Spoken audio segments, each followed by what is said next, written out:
everyone, and welcome to Blueprint Panel Discussion brought to you by the University of Toronto School of Continuing Studies. My name is Anne Park, and I'm the career strategist here at Blueprint Career Services. I'd like to welcome everyone to our exciting panel today, Industry Insights, Government, and the Public Sector. So let's just get to a few housekeeping things. During the panel, please make sure that your cameras are off and your mic is muted the whole time.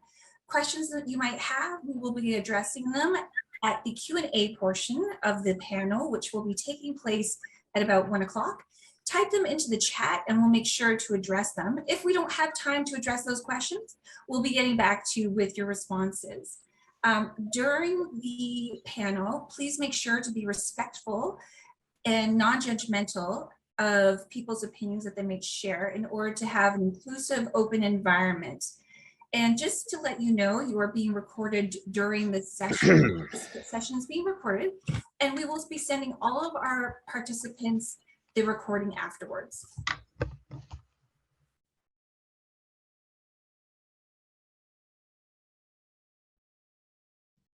So now we'd like to do a brief land acknowledgement.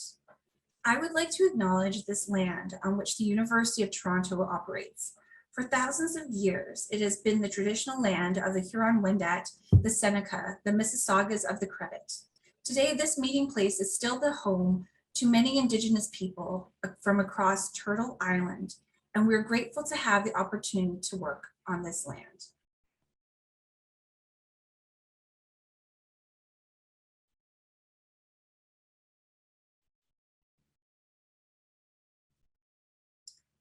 Before we get into the panel discussion, I'd like to let everyone know about what we do here at Blueprint Career Services. So in addition to Real Talk and Industry Insights panels, which are offered once a month on the third Wednesday between 12 and 1:30, we also offer the Clifton Strengths Workshop, which is once a month. And with the Clifton Strengths Workshop, you would do an assessment that helps identify your top 5 strengths, which would help you to market yourself to employers and to grow your career. We also have Design Your Life's Work workshop, which is based on Stanford University design professors who discuss how to reframe your career problems so that way you can achieve your professional goals. And coming soon, we will be offering one-on-one career exploration sessions with me. And just keep checking our website. We'll be letting everyone know when those start, but it should be happening soon. For more information, please contact scs.blueprint@utoronto.ca. So now I'd like to have our panelists, esteemed panelists, introduce themselves. So first, I'd like to ask Joanna Hazelton to please introduce herself. Thank you, Joanna. Thanks, Anne. Hi, everyone. My name is Joanna Hazelton, and I am currently the Manager of Policy and Programs at the City of Toronto in the Municipal Licensing and Standards Division. And it's my group that develops the policies around a lot of the bylaws that kind of keep the city generally functioning. And a big part of what we do is a lot of the reports to council. Prior to joining the city, I worked for almost 15 years for the province. First at the Ministry of Environment, where I did recycling policy. And then after that, for the Ministry of Transportation, where I was working on transportation technologies. So my entire career has been policy, and I credit this directly to my education. And so I got a bachelor's degree in biology at McMaster University. And then I went to U of T and I got a master's degree in geography, and that led me directly to my career here. So that's it for me. I'll pass it back to you, Anne.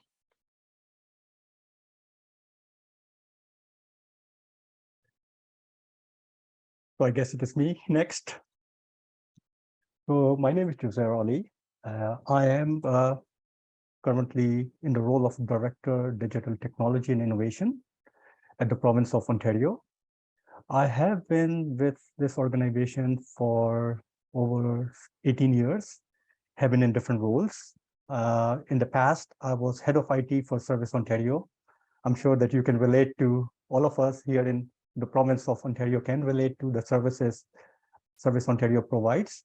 So I was your back-end person, the systems that are used by the front-end staff when you go to Service Ontario, like for issuing the driver's license or health card.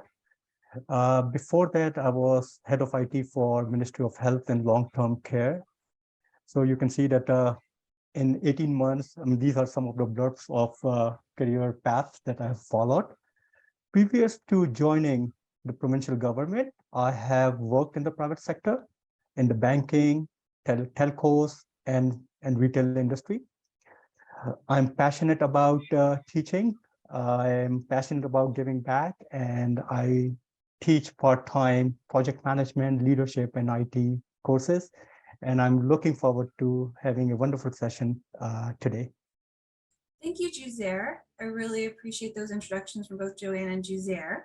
Now let's move on to Samantha Fox. Would you mind introducing yourself, please?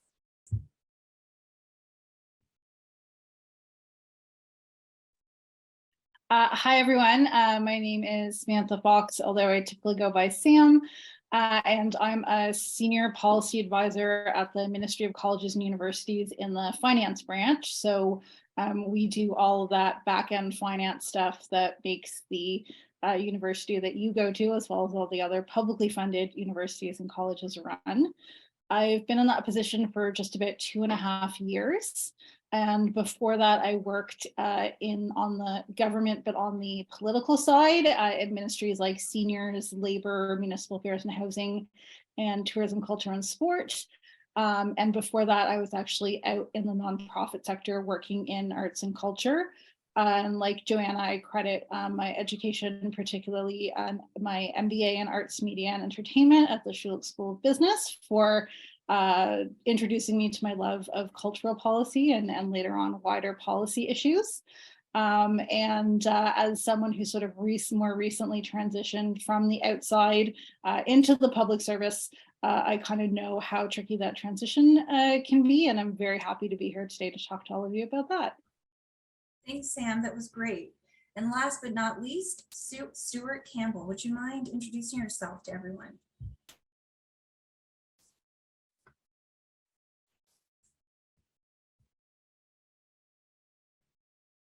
Hello and good afternoon, everybody. For an interesting discussion this afternoon is the fact that I am the director of the Internal Audit Division, and if you were listening earlier, with the City of Toronto. So therefore, Joanna is my colleague.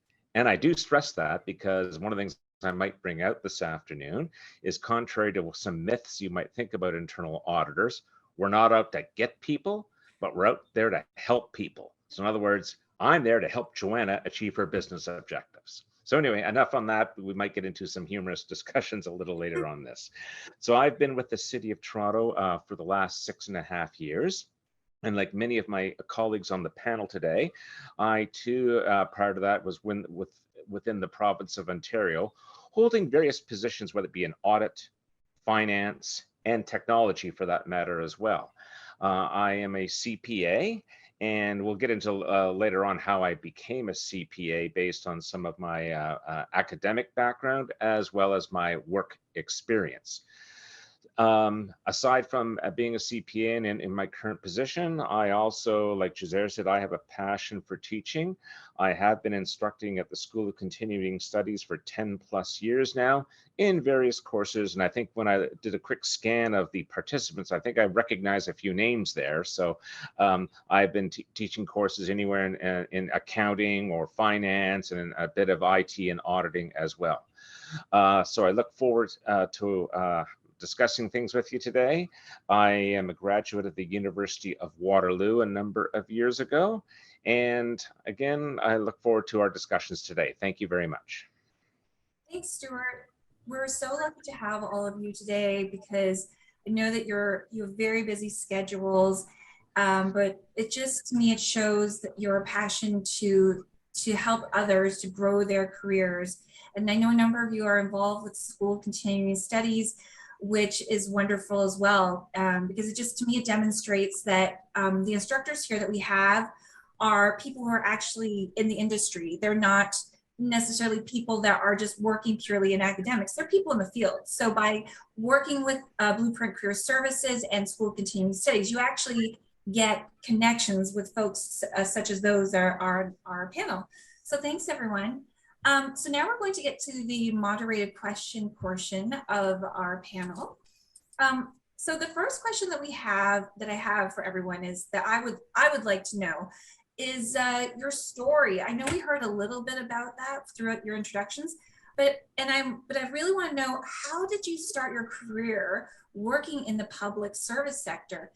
You know, if you can share the history of your career trajectory and why did you decide to pursue a career in this sector? So if I can throw it out to Joanna, I'd love to hear from you. Sure. I kind of stumbled into it. I got my degree in biology. I went and worked for a few environmental nonprofits, and started going down a path I wasn't really that keen about. And so I decided to go back and do my master's. And I had really, something I really enjoyed thinking about was recycling. And so I looked around and I found a professor in geography at U of T who was studying the things that I wanted to think about. So I ended up doing my master's on waste pickers. So I don't know if you are familiar. So bottle collectors, I don't know if you've got bottles out there, and then people will come around and then pick them and they'll take them back to the beer store. When I did my master's, that program was introduced that year, and there was lots of narratives about who these people were who were picking the waste. So I basically stood outside the beer store and interviewed a whole bunch of people and just asked what they were doing. But because of that, it was really, what really interested me is that the provincial government, as a result of a policy change, so they implemented this recycling deposit return policy, it created this whole entire informal economy of people. And I thought that was so fascinating. And so I kind of, started looking provincially, and then a summer job came up. And it happened to be a former student of my professor, and they were looking for people. So I did a stint for a summer. And if you're like, we can talk about this later. There's lots of ways in, summer student program. There's an internship program. Really great way as a new grad to get in there. So that's how I found it. And I basically did a summer position, and then there was a posting for a permanent job. I applied. There was like 700 other people, but because I'd worked there, they knew me. I did a good job, I think. Then I got hired, and kind of the rest is history. Wow, thanks for that, Joanna. It's so interesting how, it wasn't your plan to go into government. You just kind of stumbled into it. You developed your interests, and then a summer job, which a lot of people wouldn't necessarily consider that a way to get your foot in the door, that got your foot in the door and connecting with the right people. So I really love that story that you shared with us. Thank you, Joanna. Sure. Josiah, would you mind sharing how you started your career in the government, what that trajectory was like? I'd love to know. Yeah, so similar to Joanne, I applied to the role that was posted on ontario.ca of a project manager. The reason I applied was that, as I had mentioned in my intro, I have been in private sector for years in different industries, banking, retail, telcos. And at that point, about 18 years ago, I was having some, internal conversation. I was not very feeling connected to the profit-driven, entities that I was part of. And I said, okay, I think I need to do something different. I have to explore non-profit sector. And with that in mind, I started searching for different jobs out there in the public sector. And that is when I found this job of project management, which aligned with my experience. I didn't mention about my background. I have got an electrical engineering, and I had worked as a design engineer. Then I have a couple of masters, one in MBA. I'm one of the earliest PMPs, project management professionals. And as you know, U of T project management certificate program is one of the topmost programs that could gear you towards the project management path. So the job of project management that I saw, I applied. I think, as Joanne said, there were about 300, 400 candidates, and I didn't think that I will get the job, but I went through the process. I applied, I put forward my resume. The next thing was I got an interview, and I probably did something well in the interview. And the next thing was there was a job offer. And now 18 plus years, I'm here. Wow, that's amazing. I think it's really great, Juzera, that you brought up the fact that, you reminded us that with the public sector, it's a way to sort of give back, right? So to me, it could potentially, be very fulfilling personally, because it's not just about helping people become richer, which is fine, but you're actually giving back.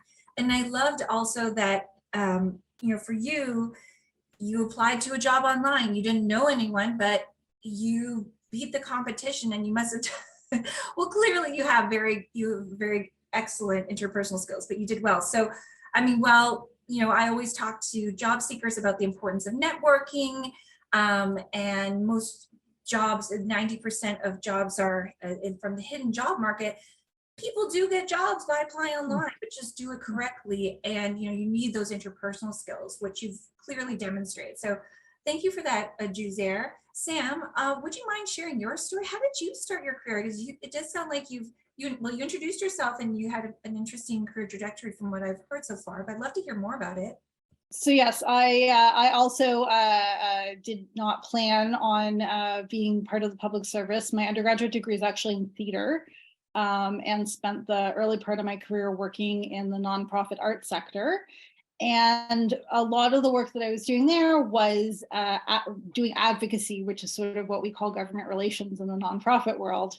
And it was really difficult because there are very few elected officials that have any knowledge of or background in the arts. So every conversation we had was really kind of starting from scratch and doing a full education on the life of an artist and what the art sector is like. So when in 2011 there was a provincial election, and there was someone who was well known in the city of Toronto as a big arts champion, was on a number of arts boards, very supportive, and this individual decided to run in that election. I was happy to help out with that campaign, because I thought it would be so great to get this arts champion elected and have sort of an insider at Queen's Park. And while unfortunately that individual did not win their seat, through that experience, I met a number of people who were working at Queen's Park. And so there was a minister who was looking to take on a new staff person. It was a minority government at the time. So I thought, this will be a neat experience. I'll go work at Queen's Park for, maybe 6 months, learn some inside tips and tricks, and then take that information back to the arts sector and just be a better advocate. Surprisingly, that government lasted almost 8 years. So had the opportunity to stay with it, ending up as my last position was as chief of staff at the Minister of Tourism, Culture and Sport, which was just great for me, finally back in my culture milieu. And when that opportunity ended in 2018, I sort of, thought I took a bit of a break and then went out into the private sector doing some different things. But I really missed the public service, and I feel like I'm sort of jumping ahead to a future question, but I loved the work, I loved the people, I loved the sense of purpose that I had. So when an opportunity came up, I did have an existing network because I did know people within the public service, but had to go through the interview process just like everybody else, and was able to find a great home here at colleges and universities. And yeah, it's been a great experience, different from being on the political side for sure. But it's been great. I'm really happy. Thanks, Sam. I really appreciate your sharing your story. A few things stood out for me in particular. So it's interesting how you were able to use your degree and what makes you unique to help you propel forward your career. Because I think a lot of the times people might graduate and think, oh, philosophy, oh, drama, English, how is that going to help me? You know, how am I going to market myself? But what you did was you used your degree, your major, to help you elevate yourself, your career, and to again market yourself as someone that has something unique to offer. The other thing I just want to point out, what I loved about your story in particular was, you know, it's through, and actually I could say all three of you so far who have introduced yourselves, what I've seen a common thing is, you know, you're trying new things, you're taking chances in order to find that career that you love. But I would argue that if you just stayed put and you didn't take any chances, and you know, you didn't go for those jobs that, you know, 700 people applied to, which I know the government jobs are so competitive, you would have never had chance to find a career that you truly love. So thanks, Sam, for sharing that. Stuart, can you tell us a little bit about your career trajectory and how you leverage your career and how you ended up where you are right now? Absolutely. And I'm going to build on some themes that my other colleagues spoke of. I think I'll tie together some ideas as I was listening to their career trajectory as well.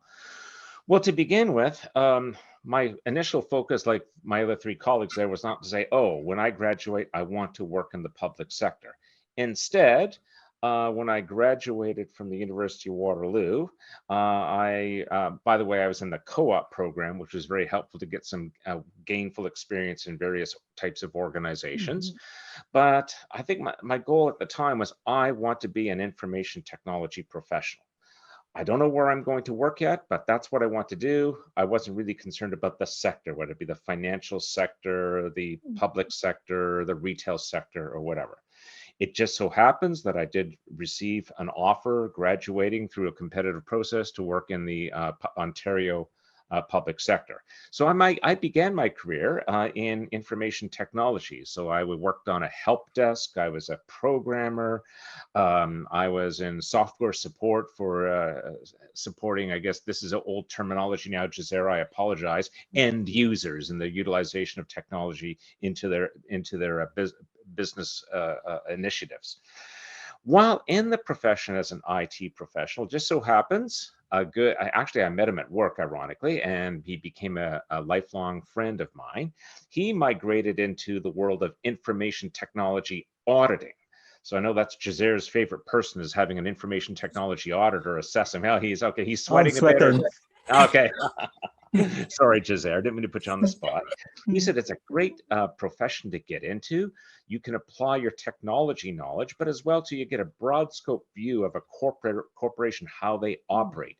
You interact with other levels of management. You're not always focused on just dealing with from IT professional to IT professional. So I applied for, I'll be honest with you, some positions internally through a competitive process, and I was successful. And I found out actually, yeah, I kind of like this. I like blending my IT skills with the world of independent audit work and writing reports and providing advice to improve business operations within a respective organization. While in that position, I was also managing my career thinking, okay, I want to move up. Okay, I was a senior analyst or the equivalent of that, if you want to call it that. And to move into management, I realized, okay, I have to have a more broad scoped view or other skills and competencies to build on what I learned in university. So that in mind, I did study part-time and I became a CPA, which then opened opportunities to basically manage an internal audit function. Or if need be, I could certainly be a project. A couple of times there, I was actually a project director implementing financial systems. So I had the IT and the finance background through my CPA. And as well too, it opened up opportunities in audit, finance, and in terms of working in finance branches, and as well too, keeping my foot in the door with technology. So ultimately, I was able to obtain a position of a director of internal auditing services. So underneath me is everything, whether it be a financial auditor, a forensic investigator, or an information technology auditor. And that's my career path. But I think to summarize here quickly is I don't think I conscientiously said graduated from university. I want to work in the public sector. Now I'll get into late. I think there's some questions coming up. We'll talk about some of the challenges and benefits of in the public sector. So I will pause there and not go any further in my discussions around that. But that's been my career trajectory and where I ended up where I am today. So I'll stop there and look forward to other questions coming up. Great. Thank you, Stuart. That was wonderful. So I loved how you tied everything in. That I think one of the things, another thing that all of you have in common was that, again, this was not your plan to end up in this career. It just sort of happened, but you took chances. A number of you went back to school, which is quite common. And it doesn't necessarily mean you have to go back to school, like to further your career, to do another degree. I mean, unless that appeals to you, or another master. Sometimes it's just a matter of getting a certification, such as what Stuart did. Sometimes it just means, you know, taking up that project management course from School of Continuing Studies. But that definitely will help you to, I guess, open up opportunities such as it did for Stuart. And again, try new things. Taking chances, and it worked out. So thank you, everyone. I loved hearing from all of you. So let's move on to the next question. I'd be curious to know why you would recommend working in the public sector. So what are some of the things that you like about it that help drive you to succeed? And what are some great things about it? I'd love to hear from you. We're just going alphabetically. So Joanna, what are the reasons that you'd recommend working for the public sector? Oh, there's a ton. I think, and you heard the thread through all of the panelists here is this idea, like the core motivation behind the work that we do. And in the public service, it really truly is service. And I think that is such a critical part of this work for me, is that this is why we're doing it. We want to make the world a better place. We want to make our province, our city, a place that we want to live and is good for our children and their children. So I think that's the real intrinsic motivation that I find very fulfilling and to be frank, like surprising. I don't think again, we all kind of stumbled into this. I don't think I really would have felt that, but it's also really nice to work with other people who are motivated by the same thing. So you're never going to get rich. I will say that it's a comfortable, absolutely comfortable salary, and you get to do good. Great, thanks, Joanna. So I appreciate your perspective. So certainly folks such as yourselves, one of the benefits of working in the public sector is you're involved in a field where you're helping to make the world a better place. And you're helping with policies, procedures. It's very direct. You know, there are a lot of different jobs where it's like trying to see that, how you're making the world a better place is a little bit more complicated. It's like, how do I actually, no, in the public sector, it is direct. And I think it's clear from all of you today, which supports what Joanna was saying, which, you know, you're surrounded by other folks who are also very interested in making the world a better place. I mean, if you weren't, you'd be doing something else, because you're not going to become rich. You're not going to become, you don't go into this because you want to become rich. You actually want to make a difference. So thanks, Joanna. Juzair, I'd like to hear from you. What are some of the reasons that you love working with the public sector and you'd encourage people to try pursuing a career in this industry? Yeah, I think I can take, I mean, similar to what Joanne said, I will say ditto everything on those thoughts. And I think obviously when you work for the public sector, you are not in for the money. You are in for influencing services, influencing direction that touch upon people like you and I. If you are working for community and social services, you're dealing with people who are having financial issues, disabilities, single mother, autistic child. Those are the things when you involve in programs, though I'm I'm not directly on the policy delivery or the program delivery. I'm on the support role in IT, but you're facilitating the program delivery for all these important areas that affect us in different ways. So this is the reason, this is my motivation for working in the public sector, where I can see that my actions, my contributions directly influence how we live in the society. Wow, that was really powerful, Juzair. So, I mean, it's true, just like similar to what Joanna was saying, even, if you're in the sort of a back end role, such as what you're doing, Juzair, like everything that you're doing is directly helping people. And I love that example, if you're working with the Ministry of Social Services, right? For example, I mean, you're working with people who are in need of financial support. You have that, I guess, that influence to help improve their lives, to access resources and information. So that's just, it's amazing, and it's very inspiring. Thank you, Juzair. Sam, I'd love to hear from you. Can you tell me some of the reasons why you would suggest that people work for the public sector? What are some of the reasons you like doing it? Sure. I echo what my colleagues have said. Obviously, the public service is a big part of it. To be a little bit more selfish and think about what some of the benefits are to me or to someone else who's in it. There's such variety. So basically, any job that exists out in the world is paralleled within the public service. So we have communications professionals that are doing, press releases, planning events, working on social media, engineers, IT and CPAs, land use planning. Whether you're interested in policy or program development or something more on the operations side, working in maybe a deputy minister or an ADM's office, like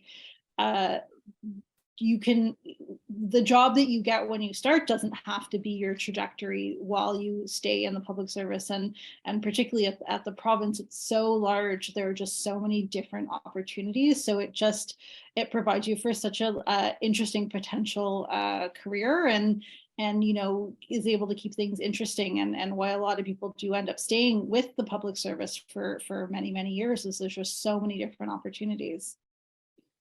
That's great, Sam. Thanks for that reminder. It's funny because I know I have a number of contacts who work in the public sector, and they started out working with the public pool, and their careers have compelled them forward, because, like you said, there's such a wide variety of jobs, from policy, program development. The mobility is amazing. There are a lot of sometimes people find themselves in a career or with a company, for example, where there's none of that mobility. But within the government, the possibilities are endless. And I would even argue, Sam, that pretty much there's a place for everyone there, because there is such a range. So even if you find yourself, starting at there, like doing a summer job like Joanna did, look where she is now. And even, everyone else, they've moved into different directions and different opportunities. It's incredible. And for those of you who haven't checked on the government websites, you'll see like the wide variety of government jobs that are available. And like I said, you can pretty much do anything. So I love that you brought that up. Thank you so much, Sam. Stuart, what are some of the reasons that you like working for the government, that you'd recommend that people work for the public service sector? Okay, not to be boring, but I echo everything all of my colleagues have said. You took away a lot of my thunder, but that's okay. So instead, maybe I'll just take a slightly different angle on everything that was said. So we certainly talked about variety, seeing how you make a difference, and just to maybe I'll give an illustrative example of that in a moment to maybe bring it to light for everybody. But the other thing that I think I would recommend about the public service is challenges don't remain static. This year's priorities in terms of what a public sector wishes to deliver, whether it be in Ontario, a municipality, and a federal government, is the challenges and priorities this year are going to be different ones next year. And that's not a bad thing. I think what I've learned in my experiences in the public sector is it is amazing, as big and as these organizations are, whether it be the city or the province or whatever, with tens of thousands of people and billions of dollars in budgets, how quickly they can, I call it, change direction on a dime based on prevailing market conditions and new priorities or whatever the case may be. But maybe I'll just say in terms of an illustrative example there, as I was listening to everybody talk, is when we talk about variety of work and applying your skills and competencies, I know from an audit and finance perspective, since I've been at the City of Toronto, and I'll use my more recent experience, how much I've learned and applied my skills and expertise to, say, and this is maybe an uncomfortable topic for some people, but just paramedic services and ambulances. We did some work around risk analysis of new information technology to be integrated into paramedic services, and in terms of how they can run their business more effectively. But again, outcome, saving lives, helping people in distress in terms of what paramedics do. So I could take my audit, my finance, and my technology skills for that matter, and apply that to understanding paramedic services. And a second one, again, with those same skills and competencies at a core, I was also involved heavily in the City of Toronto's urban forestry program.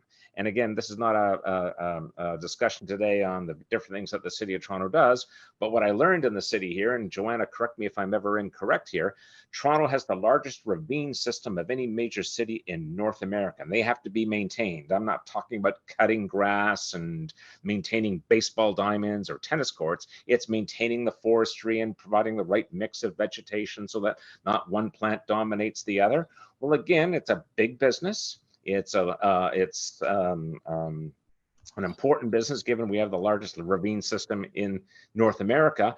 Just again, applying my skills and competencies to that type of work. So paramedics, urban forestry, nursing homes, childcare, you name it.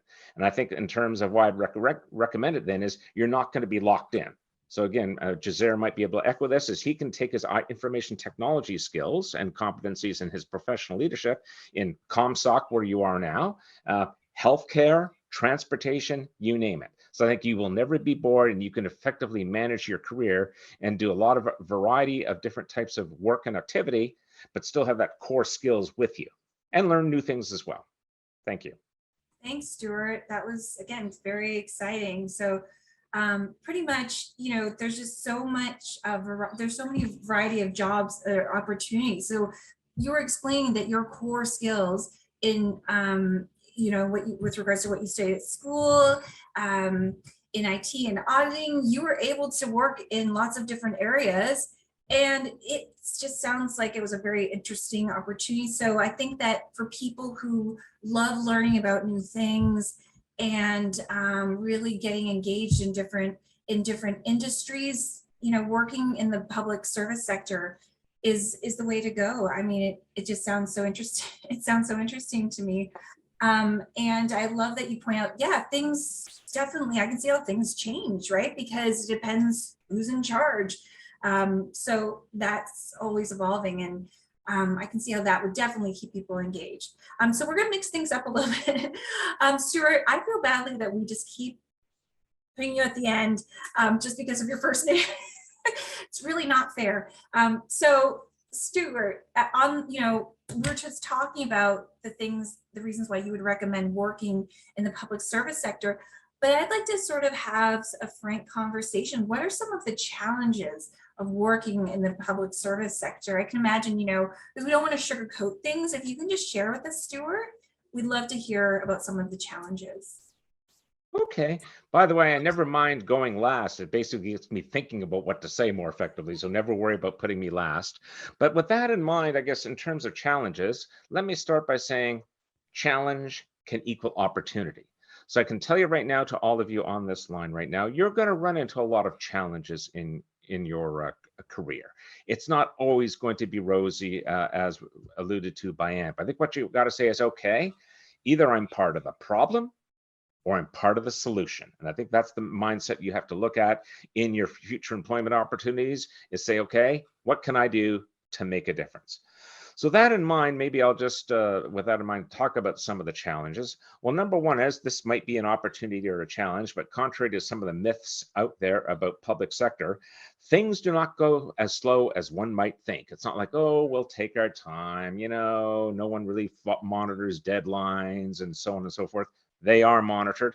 And in some cases, I could argue the public sector is on more stricter timelines than many other professions, given the fact that we have to get information to senior executives, and I'll use some Ontario public service language here, assistant deputy ministers, deputies, secretary of cabinet, management board submissions, and ultimately into the political cabinet type of end of things. So that is a challenge. And I guess to build on that, why it is a bit of a challenge is I really find the public sector, contrary to what people might think, is very enterprise focused. So when you're about to work on an initiative, and again, I'll just pick on finance and IT for a moment here.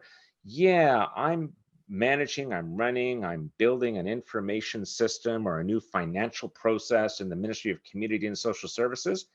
That could have an impact what's going on in healthcare.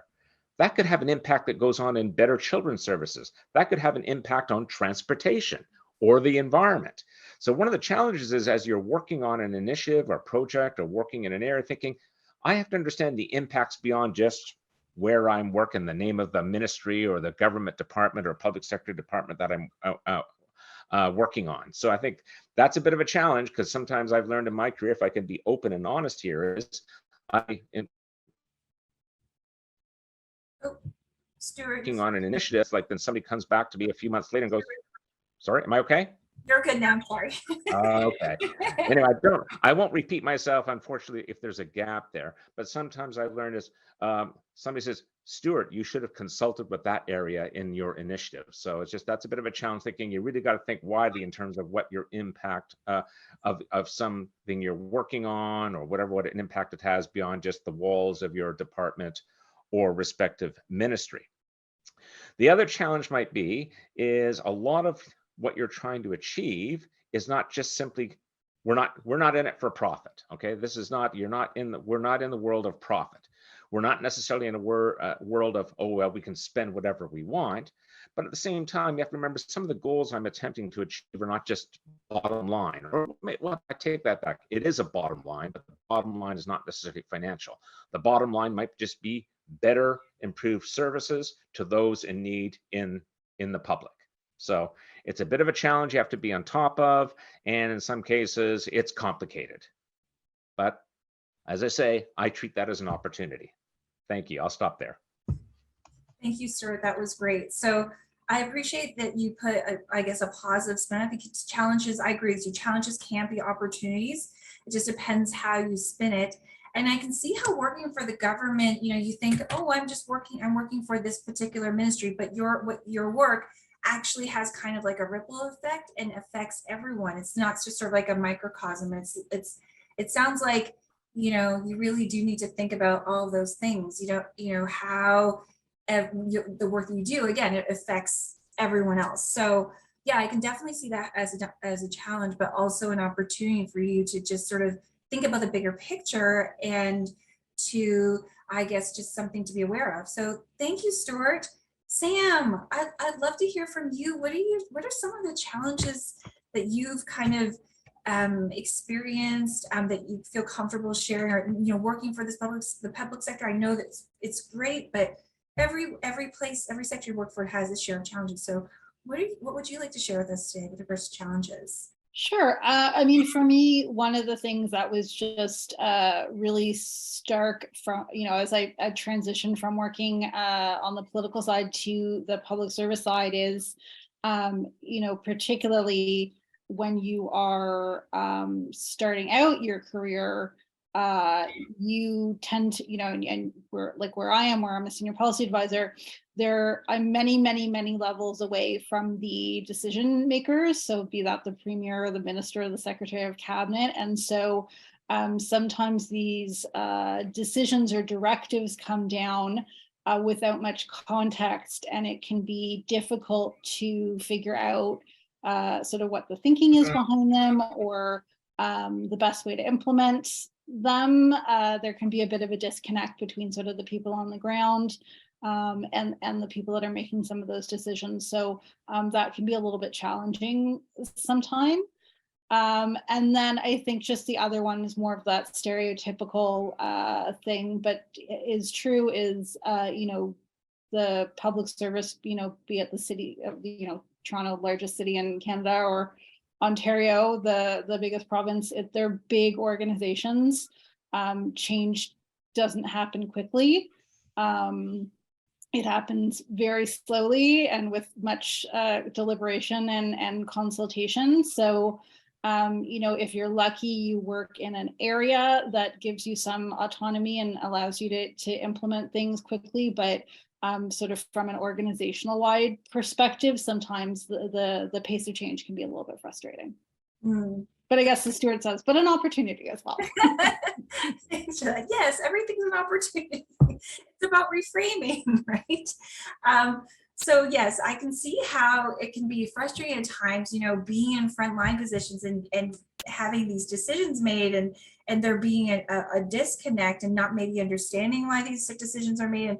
And maybe, I mean, I don't want to be presumptuous, maybe at times feeling a little bit frustrated because thinking those decision makers don't know what it's like to actually be in the front lines, and that kind of disconnect. And obviously working for large organizations, you know, even working for U of T, which obviously isn't nearly as large as the province of Ontario, but decisions, you know, change happens slowly. There are a lot of policies and procedures that need to be in place before that happens. So thank you for being so frank about that, Sam. Juzair, what would you say are some of the challenges that you've encountered working in the sector? Yeah, so as mentioned, I was in the private sector, large private sector organizations like bank and telcos.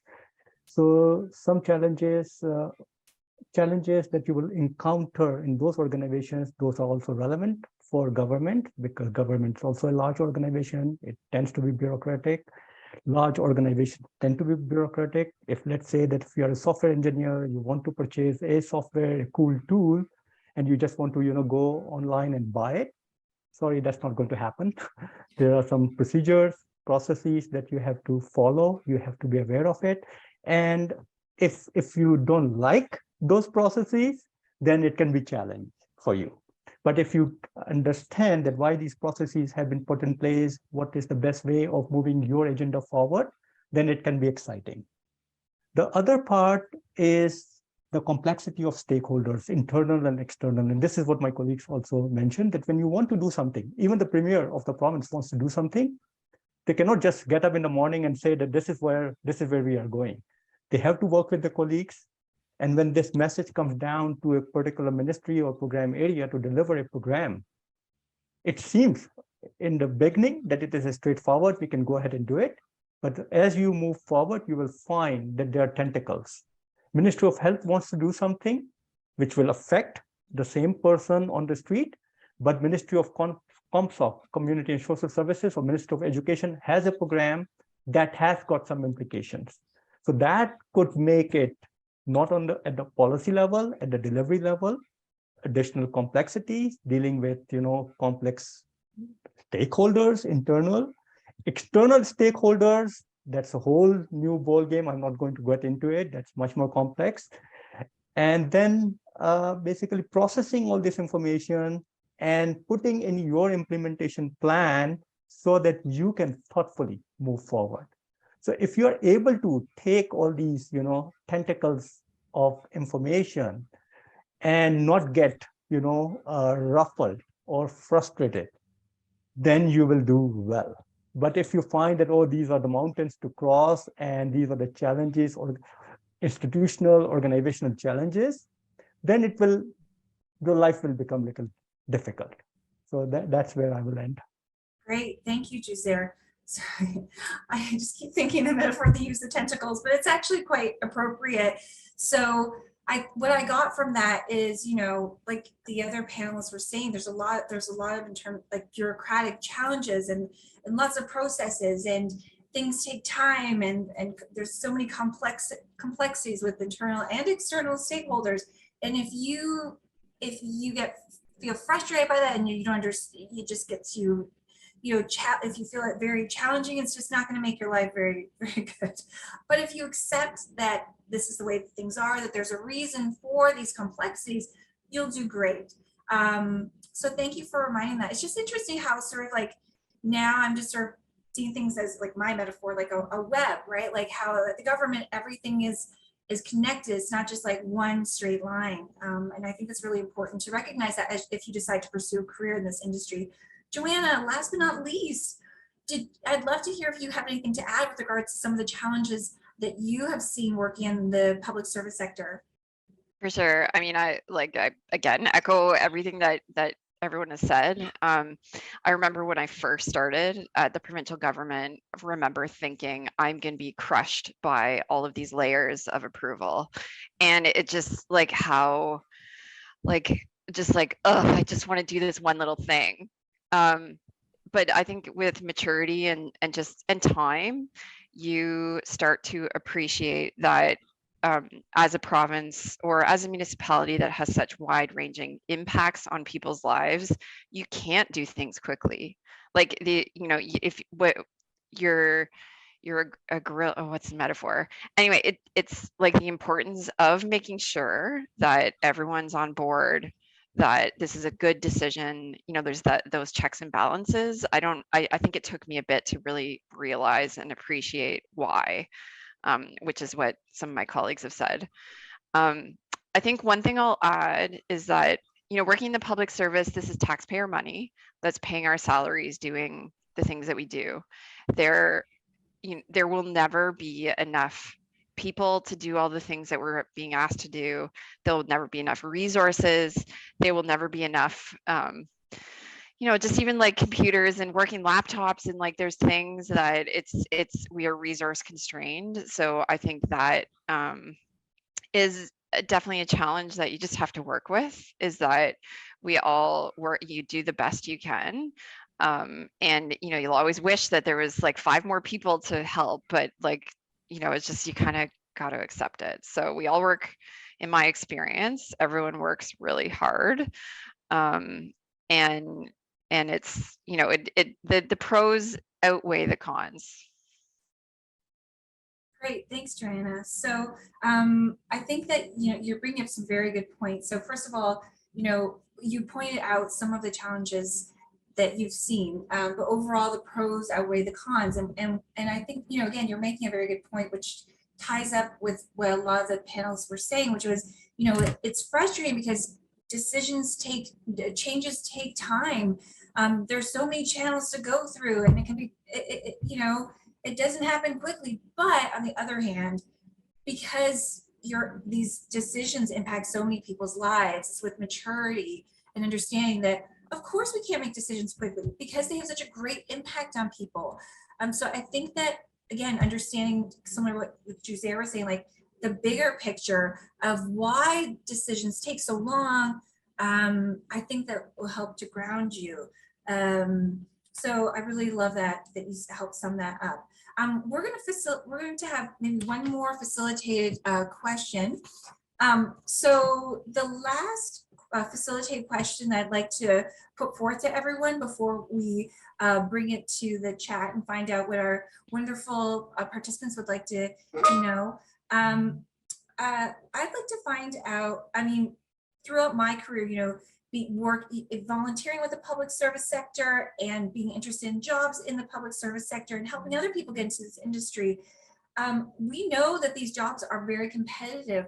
What is the best overall advice that you'd give someone who is interested in applying for the public service sector? Maybe they've already applied and they haven't heard back, and maybe they've applied several times and they haven't heard back, and they're feeling very frustrated. So just some overall advice that you give someone who's interested in the public service sector and securing these jobs. So Sam, I'd like to throw it out to you. What kind of advice would you like to give?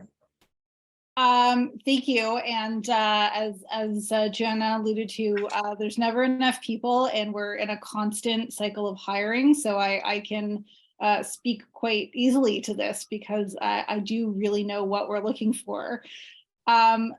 Reach out. My best advice is reach out to the hiring manager. I think a lot of people think that there's an HR department that does the resume vetting. 9 times out of 10, it's actually going to be the hiring manager doing it. So find out who that person is. There's a website called InfoGo where we're all listed.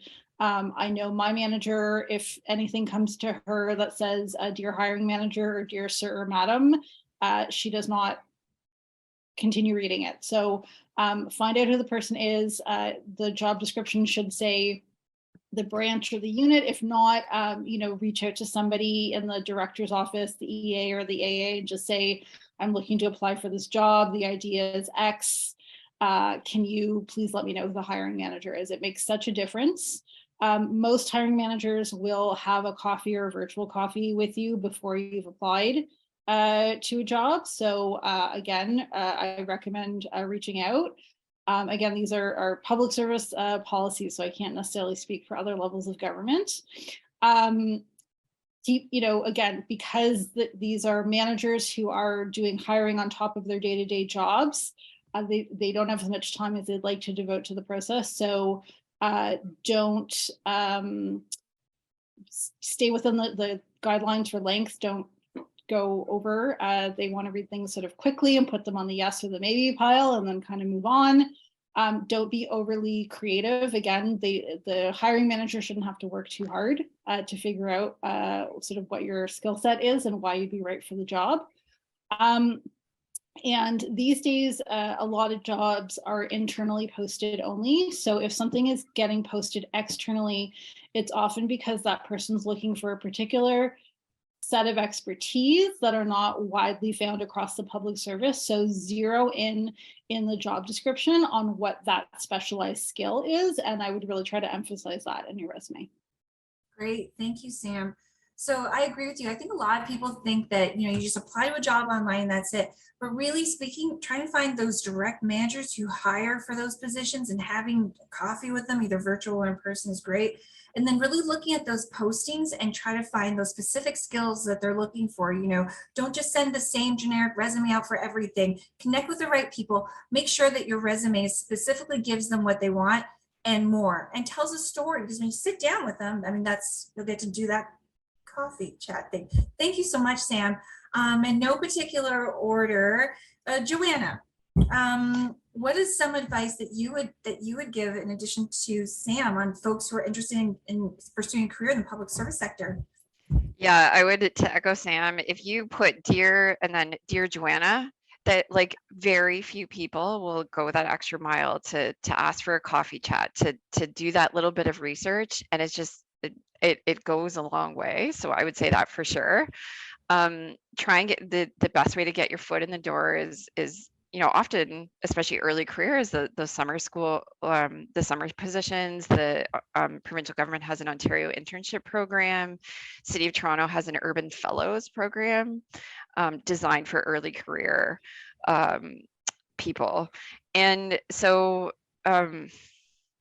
I don't know, I would say, so at the City of Toronto, just in particular, so you'll see a job posting and then you'll see key qualifications. Absolutely, and there's usually 5 or 6. Absolutely make sure that if it lists a key qualification, make sure your resume lists that key qualification and how your experience or education meets that, because there's a direct correlation there, and then your resume will get screened in. So that's just like a little hot tip there.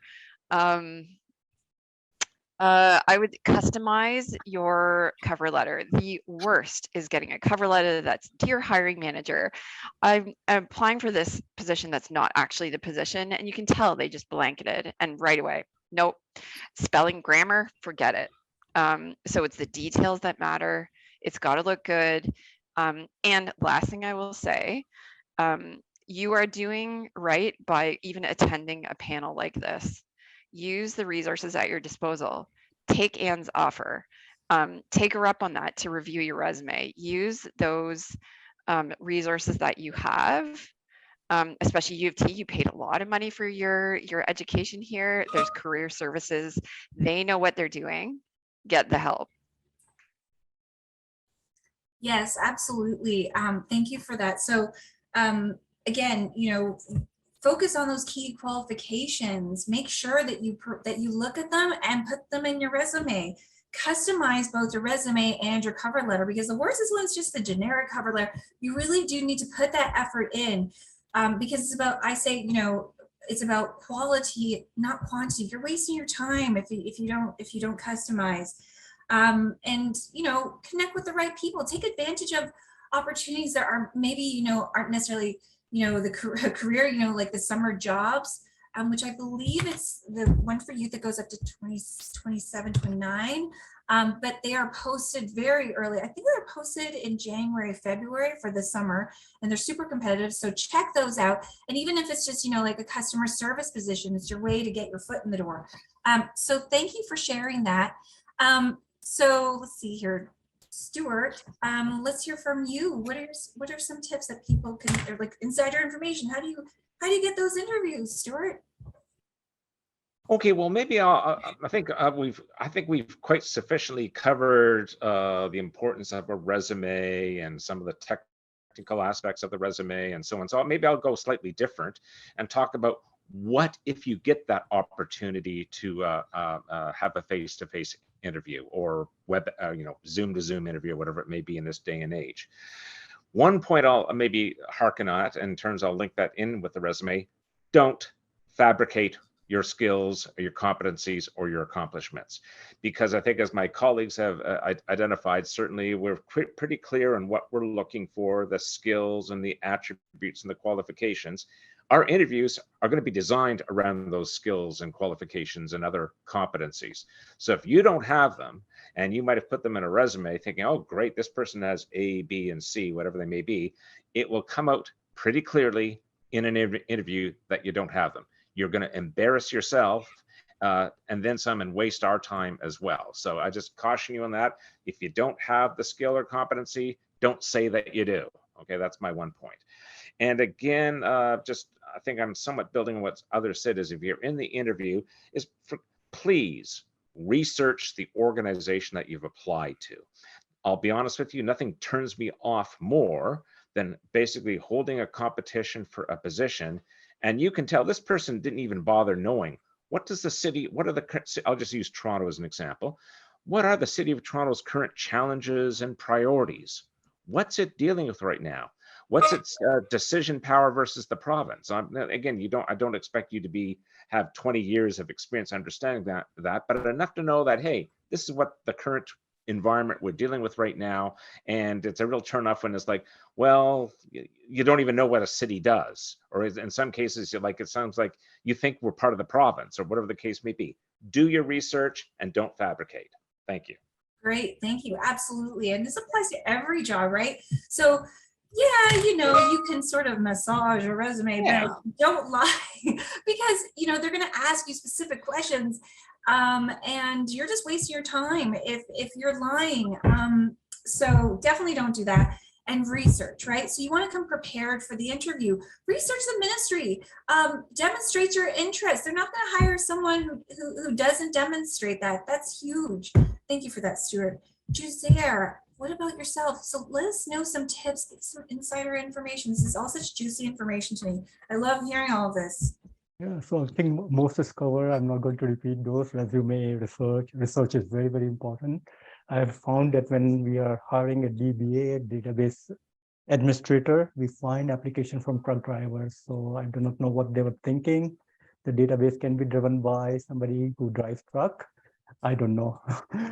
So one thing to just, take it on, the tips that have been shared by Sam, Stuart, and Joanna. Another thing that I have also found useful is to connect with people.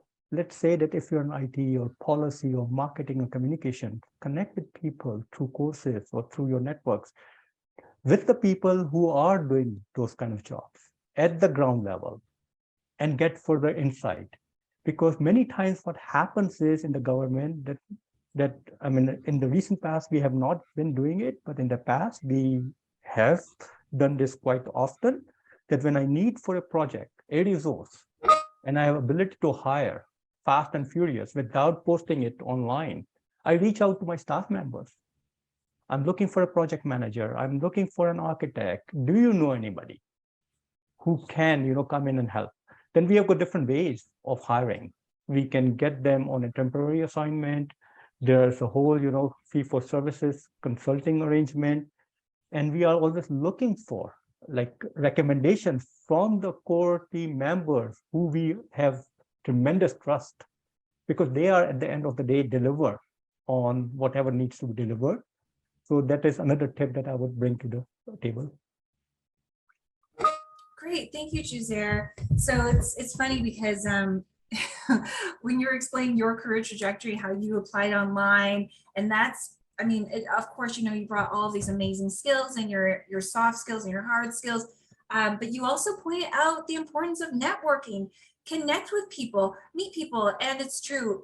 Most jobs, like especially if they're looking to hire quickly, they're not going to have time to post it on the website. That takes so long. They're going to look internally, right? They're going to chat, they're going to send an email to their staff and say, hey, Juzair, we're looking for this particular position. Do you know anyone, right? Because as you can imagine, doing it online, well, it takes time. It's more, there's more risk, and it just makes more sense to hire people that right?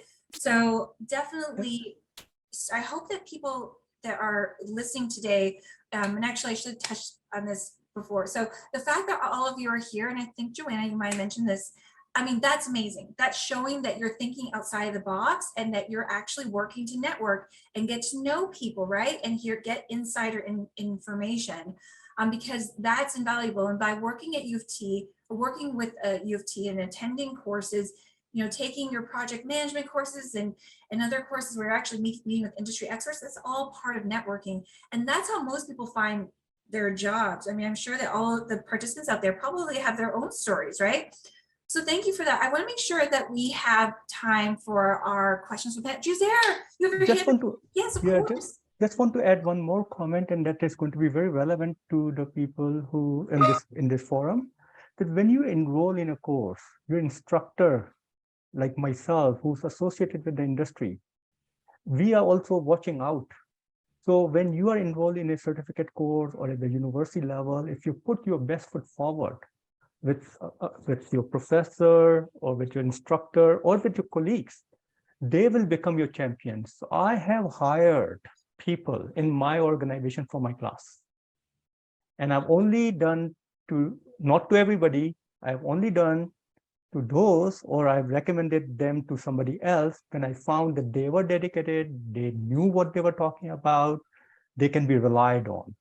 So your colleagues, your professors can become your champions. So please make sure that when you enroll in a course, you put your best foot forward, because you never know what it can lead to. I used to hire master's students all the time, and at the province, and I would literally email my former professor colleagues and say, hey, do you have any good students that you could send my way? So I absolutely agree with Juzair. For the impressions matter. Do a good job. Talk to your prof. Ask them questions. Make sure you do all your work.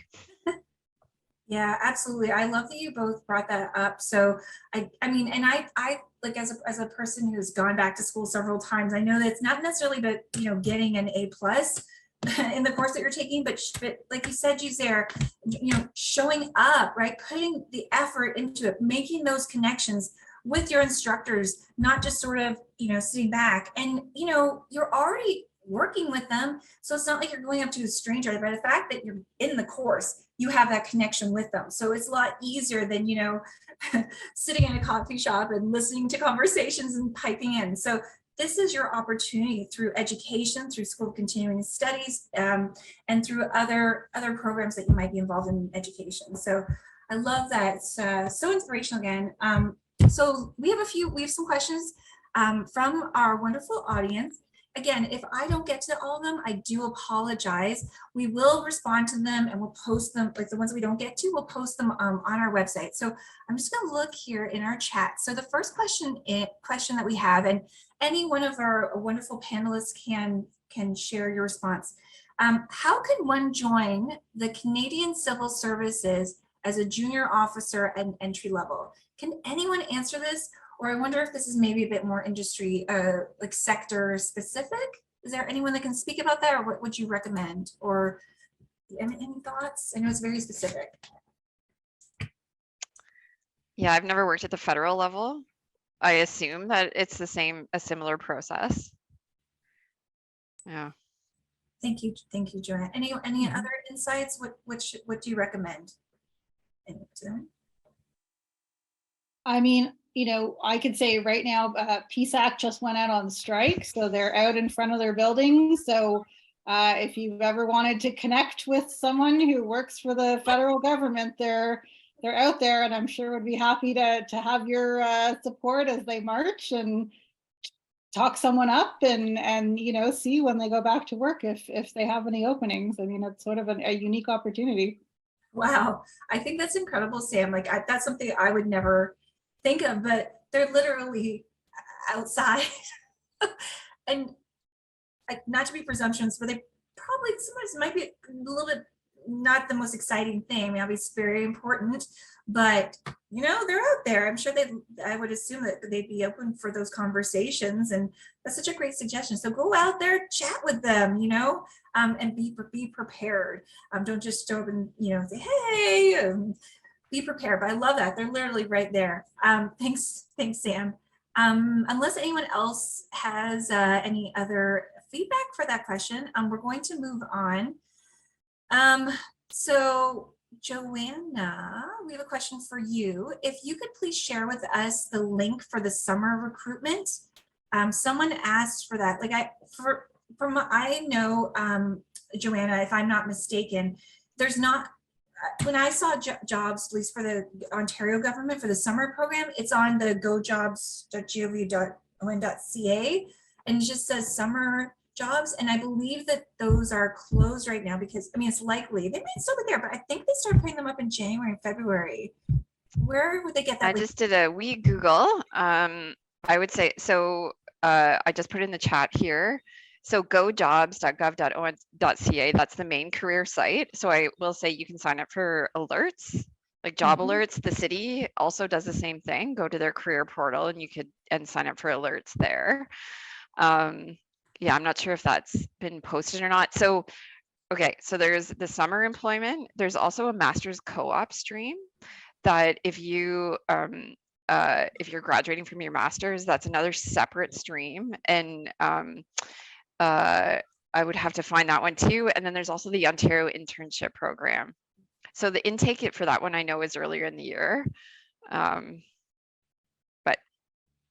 in the city, I'm not quite sure. Stuart may know a little bit better. Yeah. Okay. Looks like I'm off mute now. Sorry. Okay. No, I was going to say, I think, Joanna, probably a lot of the city, a lot of the internship opportunities are by function. So whether it be law, whether it be for whatever urban fellows, as you mentioned, the only one I can talk to a bit that I'm quite familiar with as well is, and I don't know how many of the 42 people we have on the line right now are ultimately going to become striving to become a CPA, but the City of Toronto is now an officially licensed CPA pre-approved program training office, which meaning if you are an aspiring CPA and you need your 30 months, excuse me, of experience, traditionally it's always been having to go to the Big Four, more or less. It's now opened up where you can get that same experience coming to the City of Toronto. And with that as the background, we annually now are posting it out there for a CPA associate positions. Now, for this year, regrettably, it's closed for hirings in September of 2023, but probably late this fall, early next winter will be another advertisement through LinkedIn or some of the university sites, including the University of Toronto, where we will be publishing an ad for CPA interns or as we call them, CPA associates, but same idea. So. Great, lots of insider insights. We have some websites being shared, so that's excellent. You know, definitely sign up for those alerts. It just saves you time. But if you don't sign up for the alerts, then we have a City of Toronto jobs for you don't. Thank you, Joanna. But if you don't sign up for the alerts, just keep checking back. But for the summer jobs, they do hire early. But it sounds like it's a little bit different with the internship. So thank you both. Some really great insider information. Next question from our lovely guests who are listening in today. What does the government use the automatic tracking system? And is this how they screen applicants? And what is the process like? Oh, are you asking if like a computer screens applicants first? Yes, I believe that's the question. And what is Oh that? boy, no way, no way. It's like literally, I ran a competition. I had about 500 people apply. No, we got it. So with that one, got a firm to do the first pass, but no, it's all humans. Wow, really? So Yeah. from my understanding, the process was the first step was that, because you get so many applicants, first the ATS, and then from that you have a certain pool, let's say 100 or 500, and then you quickly kind of go through them like with a real person. Is that not? So everyone, all the hiring managers do it differently, Okay. at the province for sure. I never liked doing that. I didn't get good results. It's time consuming, but making hiring decisions is one of the biggest and most important jobs as a manager. And it's serious. So I don't know. I know a lot of people want to see the resumes, and the computer doesn't do the same job as a human. Wow, I'm actually surprised. Does anyone else have any other feedback with regards to that? So the ATS is not, Joanna doesn't use it. Does anyone else use it as a tool? Nope, I think we have a usually two-step process, and I understand we cannot go through 500 resumes on our own. So we hire an agency, or our HR does the job for us, and then they will give us the whole package. They would have graded all the resumes, and then it is up to the hiring manager to then go through the top 20, 30 resumes, and then do the filtering. So, but we have to be accountable for all the applicants, and we have to be able to demonstrate that we have done our due diligence in grading these resumes. Wow, so you might outsource to do the initial screening, and then really you have a due diligence to carefully review these resumes. It must be such a lengthy process. Wow, does anyone else have any other insights they'd like to share around that information? It's lengthy, but again, if you do little things, you will stand out.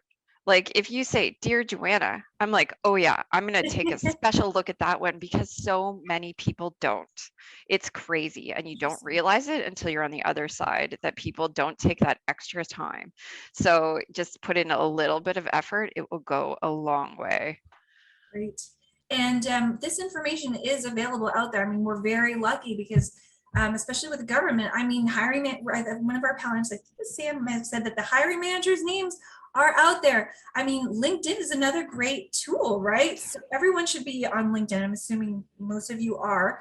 And most professionals have a LinkedIn profile, so you can find that information. And if you can't, ask one of your friends, maybe, speak out to someone like myself, and we can help you because it is critical. Thank you, Joanna. So let's move on to the next question that we have here. Okay, this is interesting. What would you say to those that say who you know versus what you know when it comes to getting a job in the government? Sam, would you mind answering this one? So someone would like to find out, what would you say to those that say it's who you know versus what you know when it comes to getting a job in the government? It is a combination. I mean, there are these sort of direct assignment type thingies where people can reach out and tap their network. Those are, but there are an equal number of opportunities where jobs are being posted. Like, for example, our most recent senior analyst hire was a complete outside find. We needed someone with a particular data skill set, and he was the most qualified candidate, and he has never worked in the public service before. So, you know, it is possible. I think, you know, you have an inside track if you, you know, have some public service experience and you have that network, and, you know, it's much more difficult to translate outside experience into sort of public service speak. And don't get me started on the response-driven interview process. If you've never done one of those, it's so different from private sector interviews. So if that's where people are getting stuck at the interview process, find someone to do practice interviews with you. You should not do your first one shouldn't be a live one. It's a very bizarre experience. So yeah, I don't want to I don't want to gaslight anybody. Absolutely, there are people that get jobs because they knew someone who knew someone. But like I said, there's an equal number of people that are getting the jobs just sort of the old-fashioned way, with a really good targeted cover letter and resume, and they have that experience that manager is looking for. So yeah, don't give up, or become someone who knows someone. So tap your networks, you know, follow up with any of us on the panel. I'm offering people up. I should have probably checked before I did that. But, you know, if you have a classmate who's doing a summer program or a co-op, you know, get to know them better. Like, you know, if you think that's the best way to get a job, then just become one of those people. That's great. So I guess it's equal, right? It's about what you know and who you know. There are opportunities for both, but it certainly does help if you have that experience in the public service sector. And if you connect with someone who works for the government, they can give you advice. They may not know that direct hiring manager, but they can say, you know, you really should, this is how I got a job in the government. This is what you should do in order for your skills to be recognized. So again, even though you may not know someone directly in that particular area that you're applying to, if you know someone who works for the government, you can get some really great insider advice.